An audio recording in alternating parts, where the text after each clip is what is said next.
What up, YouTube? Kids must probably be back at you with another video. Continuing on with my Transformers trend that I did with my last video, while also being unique at the same time. This time I'm doing something that I will be featuring on my channel later on this month, or I know I'm going to be covering later on this month, in a future video. Probably in 2 weeks when the movie comes out. This is something that I've had for the past 2 years, and it's something that I kind of value a little bit because I wasn't expecting it to be this good when it came out, and honestly, this was the quickest time I'd ever completed it. So, today we're going to be taking a look at this. Transformers Fall of Cybertron, the video game for the PlayStation 3. Hands down, my favorite video game of 2012, and I beat it in only a week. Literally, I got this on the Friday, like the week it came out, I beat it a week later. I know, shocking, isn't it? Basically, this kind of picks up where its predecessor, War for Cybertron, left off, where Autobots and Decepticons are in a battle for Energon, and this time their planet is dying out, to the point where they're not going to be able to kind of maintain life. Now, the main reason I'm mentioning this game is because, as you know, later on this month they're coming out with a game called Rise of the Dark Spark.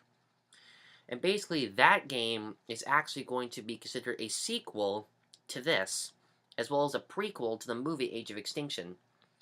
So this does kind of solve that question, like, what happens after this game ends, so we'll be able to find out.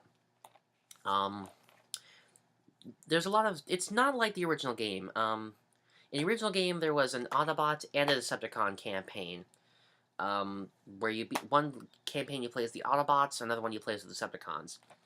In this one, you play as them randomly. The first few levels, you'll play as an Autobot, then you'll play as a Decepticon, Autobots again, and then for a few levels you play as the Dinobots. Playable characters are like Optimus, Bumblebee, Ratchet, I think, Ironhide, no, not Ironhide, Jazz and Cliffjumper, Megatron, Starscream, Soundwave. I think Shockwave is only DLC. That might have been for the first game. Bruticus for one level, Grimlock and the other Dinobots for one level. But you play as a lot of characters. And also you can choose which faction you end as, Autobots or Decepticons, and me personally, I chose to end with the Autobots. On the fronts, you see there Transformers Fall of Cybertron, PlayStation 3, PlayStation Network, which, by the way, if you want me to add me on PSN, just send me a message with your username, and I'll add you. On the front there, you have Optimus, Bumblebee, and Grimlock. And on top you have Bruticus Maximus, or simply Bruticus. On the back you've got Megatron. Yeah, Megatron. It also says, the epic Transformers story we've been waiting for by the official PlayStation magazine. An E3 2012 Best of Show winner by Game Informer magazine. An epic battle for survival. The darkest hours are upon you in a valiant effort to clash to save the final days of Cybertron. Thousands of options to customize your very own Transformer character with an extensive multiplayer mode. And you can go to transformersgame.com. You also have a few screenshots in the game, like you've got Grimlock in Dino mode using his Flame Breath, and Bruticus taking down an Autobot drone.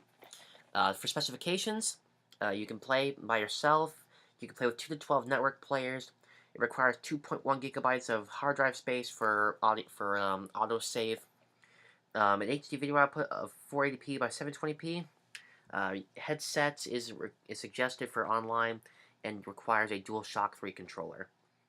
This game is rated T for animated blood and violence. Open it up. I don't think that's important, but the first thing you see in there is the disc, which is kind of like the original, where it just has the artwork of Cybertron and the game name. It is a Blu-ray disc. And of course, you have your manual, which is pretty small, black and white. This teaches you about the different things that are in the game. And on the back, you also get an advertisement for all 4 seasons on the Rhino, or from, is it from Rhino? Oh, Shout Factory, my mistake. Yeah, Season 1, Season 2 Part 1, Season 2 Part 2, Season 3, and Origins, and also the Complete Series DVD set. Not the Matrix Edition. And I'm not sure if it's on this one, or the original game, but on one of them, after playing a certain amount of time, you can unlock all 3 parts, or all 3 episodes of the I think it's all 3 episodes of the Ultimate Doom, which was a Season 2 a three-part episode where the Decepticons team up with Dr. Arkeville to kind of brainwash the humans into doing their work for them with creating an energon harvester and a space bridge.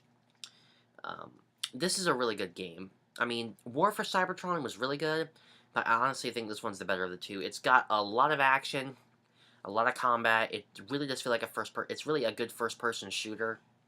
A little bit of driving in there if you really like driving games. It's got a little bit of everything. So, I bought this brand new when it came out. I paid about $60 for it. Not sure if there are any pre-order bonuses with it, but if there were, I would have already used them.